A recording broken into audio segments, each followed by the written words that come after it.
Ассалаумағалейкум ағайындар, бау-бақша сүйер қауым. Бүгінгі видеомыз органикалық тыңайтқыштар мен минералды тыңайтқыштарды қалай ажыратуға болады деген сұраққа жауап болады.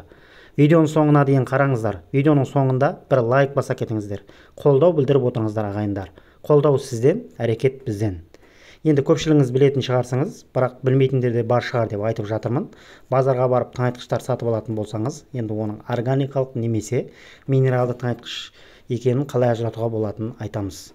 Енді тыңайтқыштардың сыртындағы жазуларына қарасаңыздар, мінекей гуми, гумат, гумат кальций, биогумус, гуми деген жазулар бар. Бұл жазулардың ішінде гуми сөзі болса, бұл органикалық тыңайтқыштарға жатады.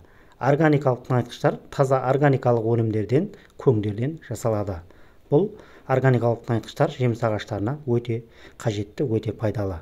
Енді екіншісі бәріңізге белгілі азот, фосфор, калий, сульфат, магний, аммиачная селитра, монокалий, монофосфат, бұлардың барлығы минералды тыңайтқыштарға жатады.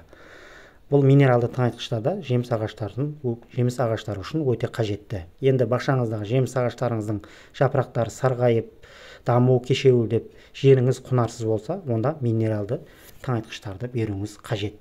Бұл екі тыңайтқыш та жеміс ағаштары үшін өте пайдалы.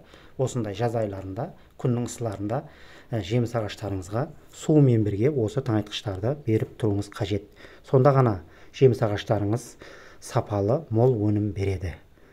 Мінекей достар, осылай тыңайтқыштарды таңдай бересіңіз. Жемістеріңіз көп болсын, отбасыларыңыз аман болсын. Видеоға бір лайк баса кетіңіздер. Аман сау болыңыздар.